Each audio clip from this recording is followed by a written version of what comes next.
তোমাকে পাওয়া হলো না মৌন কাল। স্বপ্নে যেদিন দেখেছি সেদিন আমি রঙের ভেতরে ডুবেছি। ওখানে ছিল না মেঘ, তুমি ছিলে শুভ্রতায় মমতায়। তোমাকে ছুঁয়েছি সেকেন্ড সময়, তাতেই বেঁচেছি তোমার স্পন্দনে। খুব ইচ্ছে হয় সেদিন আবার ফিরে যায়, স্বপ্নটা আবার আসুক ঘুম বেশ করে। শেষ রাস্তার মোড়ে শীতল ছায়া একা দাঁড়িয়ে এখনো আমি শূন্যে খুঁজি তোমার কপালের ভাঁজ, স্নিগ্ধ ভ্রু দুটি খুব করে খুঁজি, কোথাও পাই না তোমাকে। তবু আশায় বুক বাঁধি, আবার দেখা হবে, এখনই শেষ দেখা নয়। দর্শক, আপনারা নিশ্চয়ই ভাবছেন এ কোন ফিউশনে আসলে গান করছেন। এটি বাংলাদেশের প্রথম একমাত্র ব্যান্ড, যে ব্যান্ড আসলে কবিতা নিয়ে গঠিত হয়েছে। কালের কণ্ঠের আজকে এই আয়োজনে আপনাদের স্বাগত জানাচ্ছি আমি ইখলাস রহমান। আমরা যে ব্যান্ডের সাথে বসে আছি তারা একমাত্র বাংলাদেশের কবিতার ব্যান্ড শ্লোক। আমরা তাদের সাথে বসে আছি, শুনছিলেন এখনই শেষ দেখা নয়। সাথে কবিতার যে ফিউশন, এটি আসলে মন কাড়া। মানুষ সব ধরনের গান শোনেন, কিন্তু এই ধরনের গান কি কখনো শুনেছেন? বাংলাদেশে কিন্তু এটি প্রথম ব্যান্ড কবিতার সংমিশ্রণে, অর্থাৎ কবিতার ব্যান্ড। আমি আজকে এই ব্যান্ডে যারা সদস্য রয়েছেন তাদের সাথে একটু কথা বলতে চাই, পরিচিত হতে চাই। আমার ডানে যিনি রয়েছেন, আসসালামু আলাইকুম, শফিউল মাওলা ভাই। আপনি একাধারে গান করেন, মিউজিশিয়ান, পাশাপাশি আমি জানি আপনি সাংবাদিকতার সাথেও যুক্ত রয়েছেন। যদি একটু আপনার পরিচয়টা দর্শকদের উদ্দেশ্যে দিতেন। আচ্ছা, প্রথমত সবাইকে স্বাগত জানাচ্ছি কালের কণ্ঠের পর্দায়। অনেক পরিচয়ের কথা আপনি বলে দিলেন। আসলে আমি আজকে ব্যান্ড নিয়েই বলি। সাংবাদিকতা করছি, এটা একটা দায়িত্ব, শুধু পেশাগত দায়িত্ব নয়, এটার সামাজিক দায়িত্ব আছে। সেদিকে আমরা যাব অন্য কোনো দিন। শ্লোক আসলে আমাদের একটা ভিন্ন ধর্মী পরিকল্পনা থেকে আসা। যাদেরকে দেখছি আমরা এখানে, অর্থাৎ আমার ব্যান্ডমেট মাহমুদুন নবী রনি এবং স্যাম ভাই, আমরা আসলে একই সাথে কবিতা যেমন ভালোবাসি, বাংলার কবিদের প্রতি আমাদের যেমন দুর্বলতা কাজ করে, বাংলা কবিতার প্রতি আমাদের যেমন দুর্বলতা কাজ করে, একই সাথে কিন্তু আমাদের দুর্বলতা কাজ করে আমরা 80s 90s যে রকস্টারদেরকে দেখেছি, সেটা দেশি এবং বাইরের যারা আছে, শুধু খালিদ, জেমস, হাসান বা এক দুইজনের নাম আমরা বললে অনেক নাম বলতে হবে। পাশাপাশি যদি বাইরের বলি, বব ডিলান, জন ডেনভার, ক্রিস ডি বার্গ, এরকম অনেকেই আছেন যারা কিন্তু আমাদের, আমি মনে করি যারা আমাদের কাছে ইন্সপায়ারেশন। সো এই সবাইকে এক গোত্রে কিভাবে বাঁধা যায় বা একসাথে কিভাবে আনা যায়, সেই চিন্তা করতে গিয়ে আমাদের স্বরচিত কবিতার ব্যান্ড শ্লোকের আসলে জন্ম। বাকিটা আমার ব্যান্ডমেটরা ভালো বলতে পারবে। আমি একটু রনি ভাইয়ের কাছে জানতে চাই। রনি ভাই, আসসালামু আলাইকুম। আমি দেখতে পেলাম যে আপনি এত সুন্দরভাবে কবিতা আবৃত্তি করেন, আসলে গানের সাথে এটি কি সুন্দর করে একটা মিক্সিং হয়েছে। এটা আসলে দর্শক যারা শুনছেন তারাই বিচার করবেন, আমি আসলে বলার কেউ নয়। তারপরে আমি আপনার মুখ থেকে একটু শুনতে চাই যে এই ভিন্ন ধর্মী যে আয়োজন, বাংলাদেশে একমাত্র, প্রায় 6 বছর ধরে আপনারা বোধহয় শুরু করেছেন। যদিও জানি না একজ্যাক্টলি আপনাদের সময়টা, আমি অনেক আগে থেকেই আপনাদের গান শুনি এবং আমিও আপনাদের গানের ভক্ত। এই যে যে গান করেন, এটি একটা কোরাম মেনটেন করে না? আমি তো জানি যে যারা মমতাজের গান শোনেন তারা এক ধরনের গান শোনেন। এখানে আমি যুক্ত করি বিষয়টা, সেটা হচ্ছে যে আমরা ব্যান্ড মেম্বার যারা আছি, আমি, শাফি, স্যাম, তো আমরা কিন্তু একই ঘরানার মানুষ বলেই যুক্ত হতে পেরেছি। বিশেষ করে 80s 90s যে ব্যান্ড গানগুলো আছে আমাদের দেশের জনপ্রিয়, সবাই তো প্রায় জনপ্রিয়। সেই 90s arc, Nagar Baul, LRB, Miles, আরও অনেক ব্যান্ড আছে যারা আমরা তাদের গান শুনে শুনে বড় হয়েছি। তো তাদের গান আমরা করেও বড় হয়েছি, মানে গিটারে করেছি, খালি গলায় করেছি।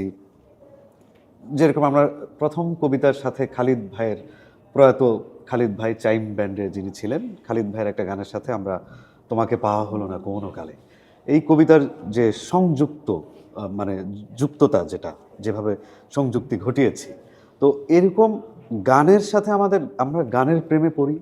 গান আমাদের ভালোবাসা, ভালো লাগা, মনের খোরাক, সেই সাথে আমরা আমরা কবিতাও পছন্দ করি। স্যাম ভাইয়ের কাছে যেতে চাই। ভাই আসসালামু আলাইকুম। আমি আজকে কালের কণ্ঠে যুক্ত হলেন, আজকে আপনাদের গান শুনবো। আসলে এখনই শেষ দেখা নয়, আরও দেখা হবে আমাদের, এবং আপনাদের টিম মেম্বার যারা আছেন অবশ্যই পৃথিবী গোল যে কোনো সময় দেখা হবে, এই মঞ্চেই আবার দেখা হবে। যেহেতু আপনারা শুরু করেছেন 6 বছর আগে, যদিও সেইভাবে আত্মপ্রকাশ আপনারা করেননি, নিজেদের ঘটাতে চাননি, এখন চাচ্ছেন। আপনার কাছে কি প্রত্যাশা রয়েছে দর্শকদের উদ্দেশ্যে একটু বলবেন? আত্মপ্রকাশ নিয়ে আমরা যেটা বলবো সেটা হচ্ছে যে প্রত্যেকটা জিনিসের একটা প্রস্তুতি, পূর্ব প্রস্তুতি থাকে, যেটা আসলে শ্লোকের যাত্রা শুরু আমরা 6 বছর আগে কখনোই বলবো না, কিন্তু এটার একটা প্রিপারেশন থাকে। একটা ব্যান্ড তো একজনে হয় না, ব্যান্ড বলতে একটা দল বোঝানো হয়, এবং সেইখানে 2 জন 4 জন 5 জনের একটা দল হয়। তো এই 3 জন একসাথে হইতে বলতে পারেন যে 6 বছর লেগে গেছে, এবং সেইখান থেকে আমরা এখন যাত্রাটা শুরু করতেছি এইভাবে যে একটা দল যেন পরিপূর্ণভাবে আবির্ভাব হয়, যেটার জন্য আমরা এই 6 বছর আমাদের কবিতাগুলো গোছানো, আমাদের গান সিলেকশন করা, সেইখান থেকে আমরা চেয়েছিলাম যে যেন সব কিছু পরিপূর্ণ হওয়ার পরে আমরা জনসম্মুখে আসি। আর সেটার প্রতিশ্রুতিতেই আমরা জানুয়ারির 10 তারিখে বিশ্ব সাহিত্য কেন্দ্রেতে প্রায় 150 থেকে 200 জন, যারা অভিনয় জগতে আছে, যারা কবিতার জগতে আছে, যারা নাটক করছে, সিনেমা বানাচ্ছে, সব বড় বড় মানুষরা ছিল, যাদের উপস্থিতিতে আমরা আত্মপ্রকাশ করেছি। বিশ্ব সাহিত্য কেন্দ্রিত একটি খুবই সুন্দর প্রোগ্রাম হয়েছে, যেটার পর থেকেই আমরা সাড়া পাচ্ছি ভালো, কিন্তু আমাদের এক্সপেকটেশন এখনো পর্যন্ত 0, যে কারণ কবিতাটাকে উঠায় নিয়ে আসা এটা সময়ের ব্যাপার। কারণ আমরা হয়তো বা প্রথম শুনছেন যে প্রথম ব্যান্ড, কিন্তু এটা তো প্রথম হওয়া উচিত ছিল না। কবিতা এসছে আরও 50 থেকে তারও বেশি বছর আগে, কবিতার যাত্রা শুরু সেখানে আবৃত্তি শিল্পটা বাংলা আবৃত্তি শিল্প। তো সেইখান থেকে আমরা কবিতার ব্যান্ড পাচ্ছি এই 2025-এ এসে। কবিতা নিয়ে কাজ অনেকে করেছে, দেখা গেছে কেউ বিচ্ছিন্নভাবে, কেউ ইনস্ট্রুমেন্টালি, কিন্তু কবিতার ব্যান্ড হিসেবে কিন্তু আসেনি কেউ। মানে ব্যাপারটা হচ্ছে কবিতাটাকে ব্যবহার করা এক জিনিস এবং কবিতার জন্য নিজেদেরকে ব্যবহার করা দুইটা কিন্তু ভিন্ন জিনিস। তো আমরা মনে করি আমরা কবিতার জন্যই, আর অন্যেরা নানা কাজের জন্য কবিতাকে নিয়েছে, ব্যবহার করেছে। স্যাম ভাই, এবার আমরা একটু যেতে চাই আমাদের এর মধ্যে, আমি একটু মেসেজ দেখতে চাই। আমাদের দর্শক যারা রয়েছেন তারা যুক্ত রয়েছেন, অনেকে মেসেজ করছেন, অনেকে বলছেন চাইম ব্যান্ডের যে গানটি শুরুতেই করেছেন তাদের আসলে মনোপুত হয়নি, পুরোটাই শুনতে চান, তারা খুব ভালোবাসেন এই গানটিকে, এবং আপনাদের কাছে তারা অভিভূত হয়েছেন। আমাদের অনেকে কমেন্ট করছেন যে গানটি শুনতে চান। কবিতা এবং চাইম ব্যান্ডের যে গান, দুটির সংমিশ্রণে আসলে তারা অভিহিত হয়েছেন। আপনাদের কথা বলছেন, দর্শকদের উদ্দেশ্যে কি বলতে চান, এবং এই গানটি আমরা এই মুহূর্তে একটু শুনতে চাই। বুঝাতে কি পেরেছি তোমাকে যেতাম, বিরহে নিহিত সেই সুখ বারতা, যখন আমি থাকবো না তোমার কাছে, আমায় পাবে গীতি কবিতা মাঝে, যাবার বেলায় শুধু সান্ত্বনা নয় কান্না।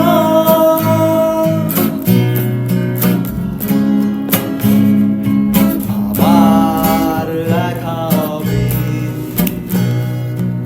এখনই শেষ দেখা নয়, আবার কথা হবে, এখনই শেষ কথা নয়। তোমাকে পাওয়া হলো না কোন কালে, স্বপ্নে যেদিন দেখেছি সেদিন আমি রঙের ভেতরে ডুবেছি। ওখানে ছিল না মেয়ে, তুমি ছিলে শুভ্রতায় মমতায়। তোমাকে ছুঁয়েছি সেকেন্ড সময়, তাতেই বেঁচেছি তোমার স্পন্দনে। তখন আমি প্রেমিক হয়েছিলাম, তুমি হয়েছিলে সীমাহীন আলো, তাই ভেসেছিলাম অলৌকিক পালক জুড়ে। খুব ইচ্ছে হয় সেদিনে আবার ফিরে যায়, স্বপ্নটা আবার আসুক ঘুম দেশ হয়ে। শেষ রাস্তার মোড়ে শীতল ছায়ায় একা দাঁড়িয়ে এখনো আমি শূন্যে খুঁজি তোমার কপালের ভাঁজ, স্নিগ্ধ ভ্রু দুটি খুব করে খুঁজি, কোথাও পাই না তোমাকে। তবু আশায় বুক বাঁধে, আবার দেখা হবে, এখনই শেষ দেখা নয়, আবার কথা হবে, এখনই শেষ কথা নয়। চাঁদের আলোয় সূর্যের তেজ যেমনি চায় না পাওয়া,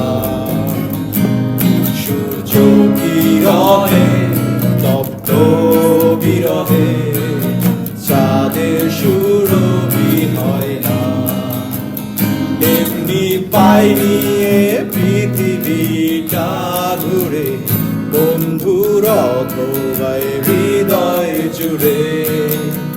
স্পষ্ট দু চোখে দৃষ্টি সীমানায় পেছনে এসেছি ফেলে,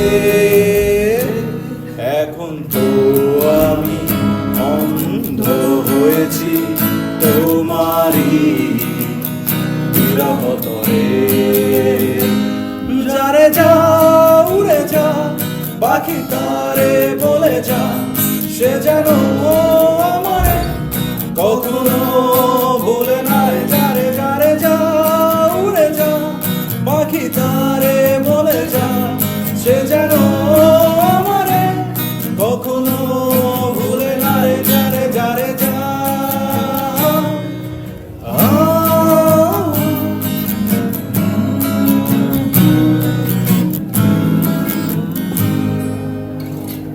বাহ বাহ, আমরা যে গানটি শুনেছি আমার গায়ের পশম জাড়া দিয়ে উঠেছে। কবিতা গানের সংমিশ্রণে আমরা যারা 90 যুগে আছি এবং আমরা 2000 সালে যারা আসলে আমরা গান বুঝি, তারাই আসলে এই গানের মর্ম জানি যে খালিদ ভাই কি গেয়েছিলেন, তিনি আসলে কি রেখে গেছেন। আজকে সেই খালিদ ভাই স্মরণেই এই ব্যান্ডটি গানটি করেছেন। আমাদের সাথে সে কথাই বলছিলেন ভাই। আর একটু যুক্ত করি, খালিদ ভাইকে দেবার মতো আমাদের কিছু নেই।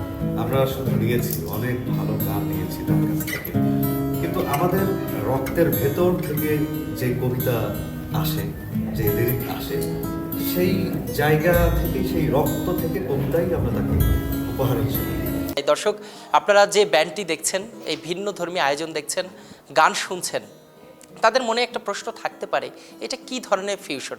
আবারও বলে রাখি, বাংলাদেশে এই অ্যাট ফার্স্ট টাইম, এই প্রথমবারের মতো কোনো ব্যান্ড রয়েছে যারা কবিতার ব্যান্ড। এটি প্রথম প্রতিষ্ঠিত হয়েছে বাংলাদেশে এবং তারাই এই প্রচলনটি শুরু করেছে। আমি এবার আবার আরেকটি গানে যেতে চাই, যদি আপনারা আপনাদের প্রিয় গানটি ইতিমধ্যে করে ফেলেছেন, প্রথম গানটি, আমরা দ্বিতীয় গানে যেতে চাই। শাফি মাওলা, আপনি দ্বিতীয় গানটি কি করছেন? আমরা কথা না বাড়িয়ে চলে যেতে চাই।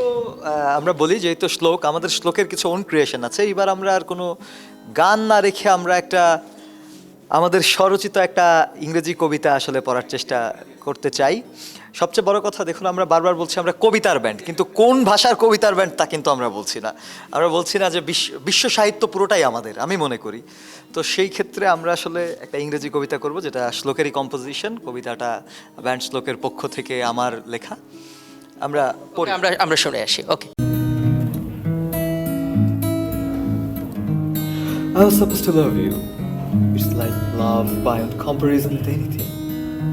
I was supposed to love you so deeply that the pain of Icarus throwing in Abia's soul seems like mockery. I was supposed to love you so much that the suffering of only Jesus would feel like more tickling. I should have loved you so instantly that I could tear my heart apart and write your name with warm blood, making even Emperor Saga's scope at calligraphy without hesitation. Yes, I should have loved you so fearlessly that the cruelty of Caribbean beauties would seem as harmless as a newborn baby.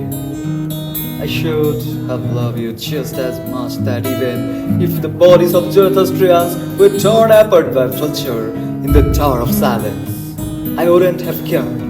I wouldn't have cared. Yes, I should have loved you so proudly that no measure could ever express how much I love you. How much I love you. So much that I could no longer find myself without you. So much that there would be no separation between us. No part of me exists. It's all about you. Yes, just that much. Just that much. দর্শক, আমরা এই মুহূর্তে সর্বশেষ যে কবিতা এবং গানের সংমিশ্রণ, সেটি শুনতে শুনতেই বিদায় নিতে চাই। কালের কণ্ঠে সবাইকে আমন্ত্রণ জানাচ্ছি, আবারও আমাদের সঙ্গে থাকুন।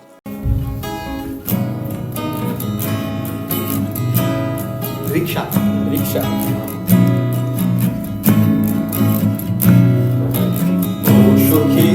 গেছস কিনা ভুইলয় আমারে, ও সখীরা গেছস কিনা ভুইলয় আমারে।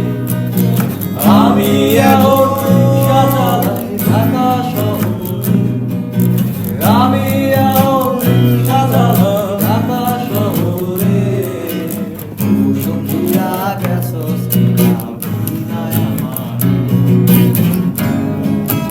আমার ভাইয়ের রক্তের আঘাত 21শে ফেব্রুয়ারি, আমি কি ভুলতে পারি?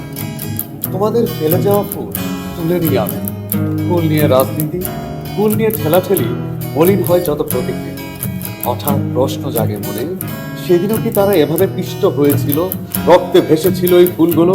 সালাম, বরকত, রফিক, জব্বার, আরো নাম না জানা কত ফুল স্লোগানে কাঁপিয়েছিল আকাশ, রাষ্ট্রভাষা বাংলা চাই, রাষ্ট্রভাষা বাংলা চাই।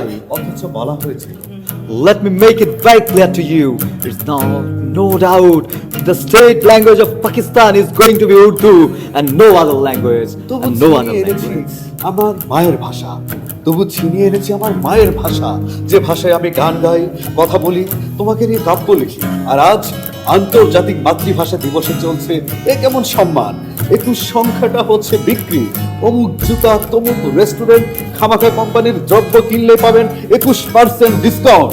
নির্লজ্জ জাতি আমরা, অথচ আমি বাংলায় কথা বলি, তবু অফিসে বসে ইনিয়ে বিনিয়ে ইংরেজিতে ইমেল লিখি। আর না পারলে তুমি খ্যাত কোত্থেকে পড়েছো দেখতেই। ইংরেজিতে কাঁচা আমি ইংরেজি গুলে খাই, এই দেশেরই অলিতে গলিতে ইংলিশ মিডিয়াম বাড়াই। 21শে ফেব্রুয়ারি আন্তর্জাতিক মাতৃভাষা দিবস, গোটা বিশ্ব জানে, অথচ এই দেশে ইংরেজিতে ফেল করার দুঃখে কিশোরী সাদিয়া ফাঁস নিয়ে মরে। ধুর, এটাই কি আমার 21শে ফেব্রুয়ারি? শিক্ষিত হয়েও আমি রিক্সাওয়ালাকে ডাকি, এই মামা তেজপুরি বলা যাবে নেই। বাংলা নাকি সস্তা, বাংলা পচা বস্তা। বাংলা নাটকে দেখি হর হামেশাই অশ্লীল যত নোংরা ভাষা। তীব্র বাতাসের হাত ধরে একা একা চলি, বিষণ্ণ মন আর ক্ষুব্ধ চোখে এই জাতির পচে যাওয়া দেখি। এভাবেই কেটে যাচ্ছে দীর্ঘ রাত, তবু আবার জেগে উঠবে সালাম, বরকত, রফিক, জব্বার আরো অনেকে। প্রিয়তমা, চলো আমরাও জেগে উঠি, দীপ্ত কণ্ঠে স্লোগান তুলি আবার, রাষ্ট্রভাষা বাংলা চাই, রাষ্ট্রভাষা বাংলা চাই, রাষ্ট্রভাষা বাংলা চাই।